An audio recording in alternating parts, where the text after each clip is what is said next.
What's going on, everyone? I'm just a typical, average American, here today to react and learn about the top 10 cult British sitcoms. So, as an American, I am not at all familiar with British TV shows. So today, I'm very interested in learning about these 10 British sitcom cult hits.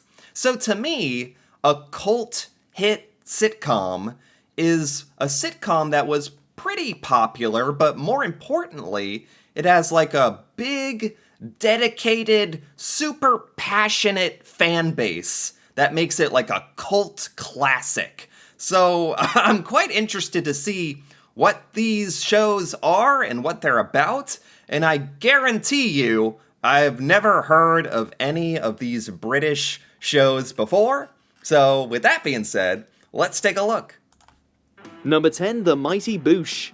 There was rumours. I don't know what those rumours were. I don't care to know. That you were bombing him. Yeah, whatever. Stupid rumours. The Mighty Boosh? Did I hear this correctly? The Mighty Boosh. What the heck does that mean? We start as we mean to go on, with off-the-wall humour and confusing but quotable jokes. The Mighty Boosh is a 3-series sojourn through space and time, spearheaded by Julian Barrett and Noel Fielding, the most prominent figures in the titular comedy troupe. Okay. I mean, what are we going to do with your hair? What's wrong with it? It's a bit thick. Did they say they're going through space and time? This is like a comedy about... I'm trying to understand the premise of this show. It seems funny, though. Thin, isn't it? It's not thin, it's fine. Oh, you're not joking. Can't even feel it. It's like brown smoke. A mystical musical celebration of silliness, it sees Howard Moon and Vince Noir muddle through misadventures in the Zooniverse in Season 1, struggle to get their band off the ground in Season 2, and expertly mismanage the Naboutique in their third run. What the heck? I don't know what to think about this. The Mighty Boosh? Who is Boosh, by the way? Anyway, this seems like really a show where you have to either love or hate the main characters. That's basically the heart and soul of this show, is whether you like the characters and them getting into these weird, funny situations and trying to make their band popular, or... We can also thank Boosh for the crimp, an unorthodox brand of... What is going on here? What's this gorilla doing? When did he get here? This show seems very random, too. Capella music which, if you haven't heard already, will quickly become your new favourite thing. Crimpety, crimpety, now, crimpety, crimpety, ask me how, crimpety, crimpety, humble pie, crimpety, crimpety. Number 9. Huh? What? Huh? What's going on right now? Crimpety, crimpety, ask me how, crimpety, crimpety, humble pie, crimpety, crimpety. No. They just got a new fan. Just because of that. They just got a new fan. Okay. Number 9, Nighty Night. What is this? That's just a kitten in a basket. I meant the mess behind. From its opening scene, it's very clear that Nighty Night knows very few boundaries. Oh. Kicking off with a cancer diagnosis, writer and creator Julia Davis gets very dark very quickly for a show which sees the wife of a terminally ill man break every moral code going. Oh, okay. This show is not afraid to go places. It's called Nighty Night. Is this like a dark comedy type of thing? Jill plays the widow, but wants her husband to die. And with Terry's condition gradually improving throughout the series, she pulls out all the stops to get her way. Oh my god. I was not expecting that. She wants her terminally ill husband to die, but he's getting better. I can tell you there is nothing like the premise of this show. Nothing like this on American TV. Very British to go there. Okay. When you say receded, Got smaller. smaller, right. Season my 2 God. sees Jill further pit her wayward wits against Kath, an MS sufferer and wife to Don, who's played by Angus Dayton and is the apple of Jill's eye. It's definitely not for the easily offended, but TV sociopaths are rarely better than this. What a fascinating show. It's a sociopathic wife who wants her husband to die, is attracted to other men, or it seems very dark. I think I was right. It is like dark humor, and you don't really see this kind of thing on American TV, so I'm kind of intrigued. Because given the opportunity, Tammy, I'm going to take it up the rear till I am blue in the face. Jill. Number 8, Black Books. What are you eating? It's some sort of delicious biscuit. It's a coaster. As a 2-time BAFTA winner and receiver of widespread acclaim, Blank Books is one of the biggest critical successes to make today's countdown. Blank Books. This is like popular. This is a critical success. Blank Books. And there you go. I've still never heard of this show ever before in my life. It just goes to show you how there seems to be a lot of British entertainment that never makes its way over to America here. A show created by Dylan Moran and Graham Linehan, it centers on the day-to-day lives of bookshop owner Bernard Black, his accountant turned assistant Manny, and his only friend Fran.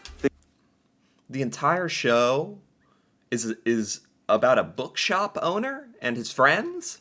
It's so funny how so many of the greatest shows are based on such simple premises, like a bookshop owner, and yet this is a super popular show. Thing is, right, this bloke behind me, right, behind me. Don't look! I reckon he's got a shooter. He's 100 years old. As Bernard's shop slowly falls victim to waning sales, pest invasions, and his own intolerance for customers, it falls to Manny and Fran to try and interject some enthusiasm into the place. But Bernard is having none of it. Okay. A moany-groany, delightfully downbeat meander through the world of retail and the seemingly doomed plight of a print media salesman, Black Books hits exactly the right note. It's like The Office, but maybe sillier, and it takes place in a bookstore. I've never heard of such a thing.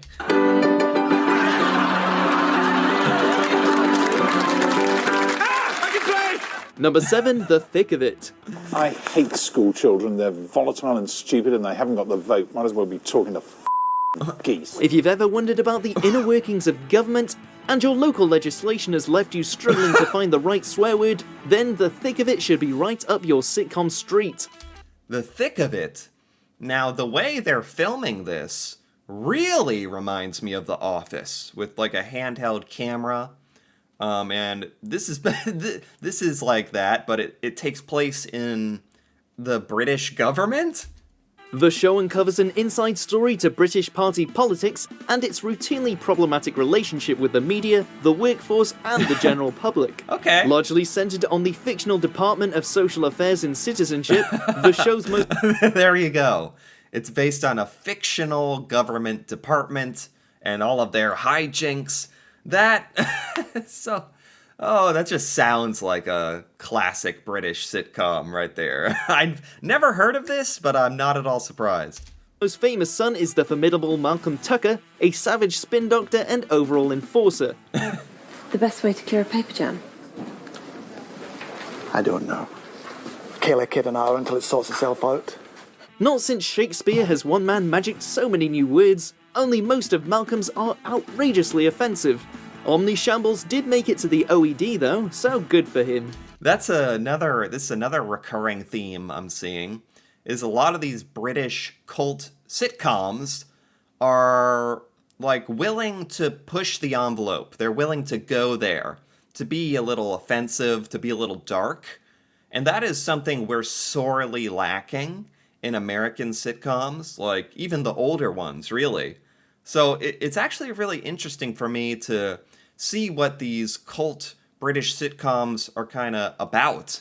Because even the topics in the comedy style is very different than American. Yeah, I know you.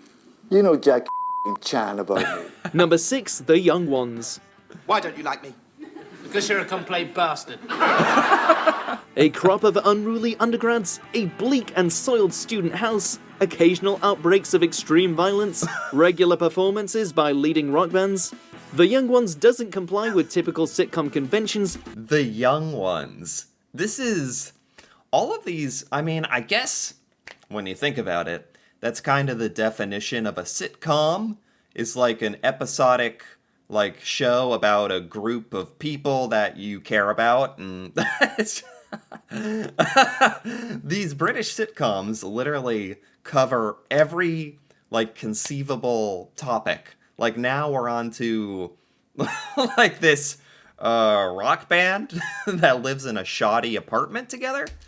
But it led the way for alternative comedy in the early 80s. Oh. Vivian, Rick, Neil, and Mike are thrown together for the sake of their education, but chaos quickly descends, with Aid Edmondson's iconic punk usually at the center of it. Hello, Vivian. Piss off! The show served as a springboard for Rick Mayall too, who co-wrote and starred, while the guest cast list reads like a who's who of comedy at the time. Really? From Male Pregnant... Really, that's funny how with some of these older shows, and you can tell by looking at this, how it's shot and filmed, that this is an older show. I think they said the 80s. It's funny how, like, really famous people pop up in these that you didn't know how famous they would be at the time. To casual decapitations and not so hardcore parties, this show sure raised some hell. Do not lean out of the window! I wonder why.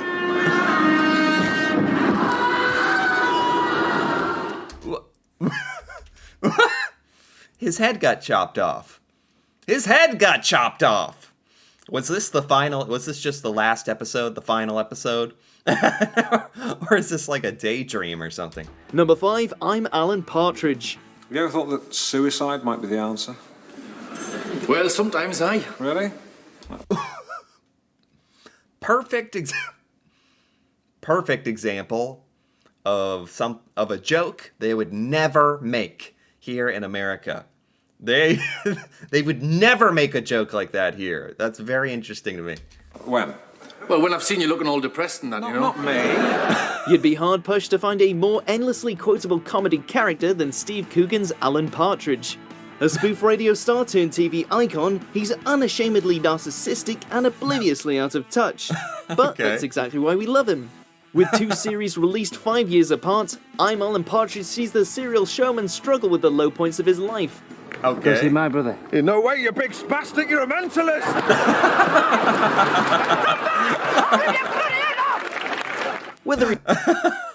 So many of these shows are really based upon you, like, really enjoying the characters. Like, it doesn't have to be fancy, it doesn't have to be shot in some groundbreaking way, it doesn't have to have a huge budget. Some of the people's most favorite shows are just because of good writing and good characters. And that's really coming across to me here in this video, because that's basically why all of these shows are so popular, for that reason. He's working the graveyard shift on local Radio Norwich, or recovering from an off-screen mental breakdown and Toblerone addiction, the trademark smirk rarely wavers and the Partridgeisms flow freely.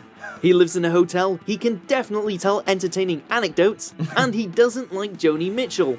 But he's Alan Partridge, and he can do what he wants. Alan Partridge. Are British people out there familiar with Alan Partridge? Have most British people heard of a lot of these shows? Or are some of these so obscure or such cult hits that, like, there's actually British people out there who haven't heard of some of these? I'm curious about that. Needless to say, I had the last laugh. Now off. Number 4, absolutely fabulous. The planet Jupiter and its moons.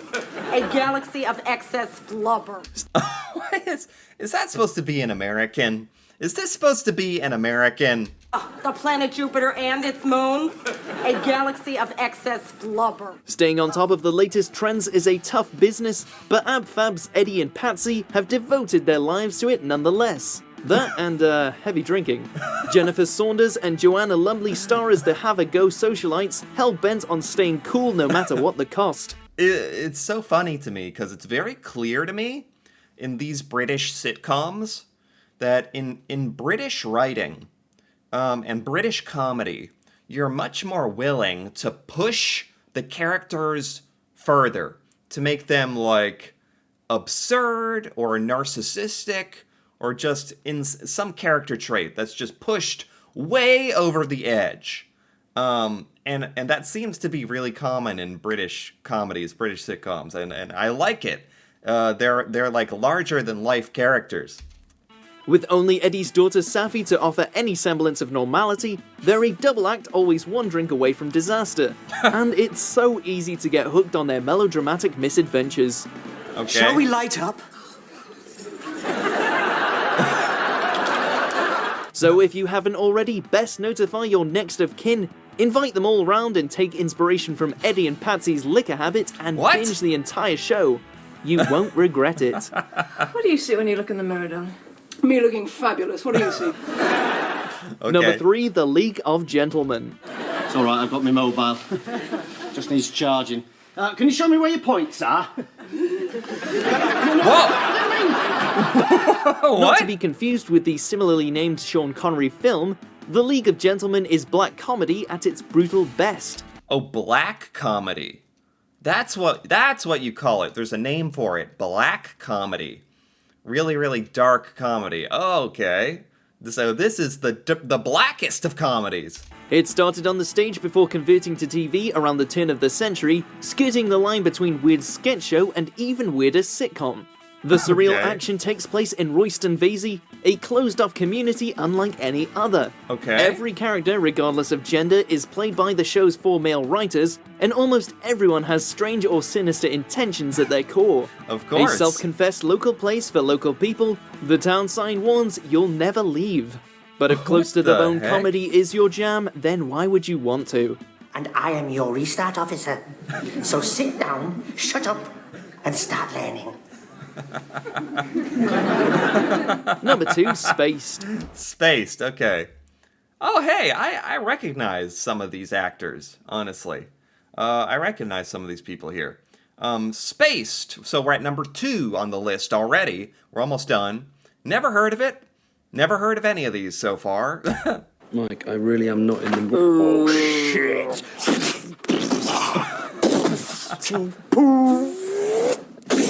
Edgar Wright takes the director's chair for this early Simon Pegg and Jessica Hines comedy, and a stylized trip into the lives and minds of two 20-somethings trying to find ways to kill time in their small city flat. I was gonna say, I've seen like a few of the Simon Pegg movies, Shaun of the Dead, stuff like that. And I could instantly tell that this was his style of comedy. So this is cool for me to see. Tim and Daisy meet following a random encounter while separately house hunting and decide to pitch up together in a bid to find a better place. Hi, we're... A couple. Various friends, lovers, and lodgers stop by to spice things up as well, for a series packed with pop culture references, deep and meaningful conversations, and drug-induced daytime raving. Okay. Is this one of Simon's, like, earliest shows that he ever did? Because it feels that way. Was this show pretty popular?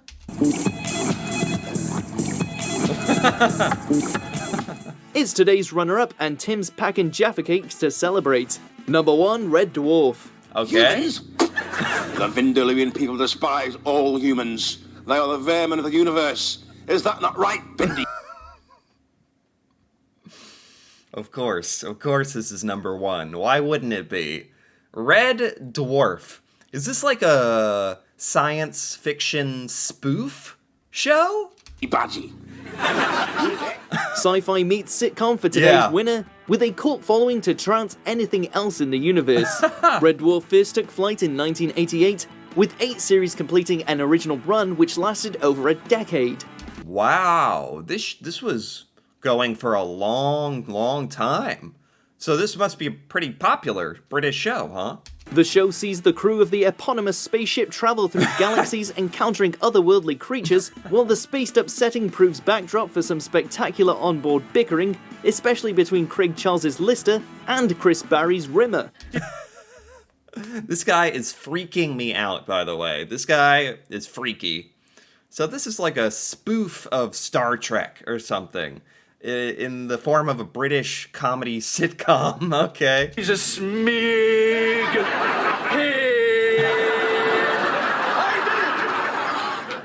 The service mechanoid Crichton Okay. is another inexhaustible resource for funniness, even if he is hardwired to keep it clean. Well-received reboots in 2012 and 2016 prove it once and for all. Red Dwarf is still the best smegging show on TV.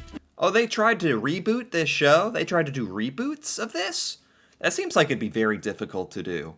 This seems like the type of thing that only, like, you can't capture the original charm of the show. I'm talking like I'm a TV critic, like I've seen this show, but I don't know for sure, but that's what I think. Without him, life would be much grimmer. Exactly. How are you supposed to capture the magic of this again? Anyway, with that, we have come to the end. That was very good. Very cool. This video was by Watch Mojo UK. I gotta give it a like, because I really enjoyed this. This was like a day of exposing me to British TV that I've never heard of. Again, I don't know much about British TV. This is like classic British television, actually. So it was kind of like a time capsule for me to go back and catch up on all this. And these were some pretty funny looking cult classics in British television. Some really interesting premises for these shows, and I can see why these were popular, honestly. And it was cool seeing how different they are to American sitcoms. Way different.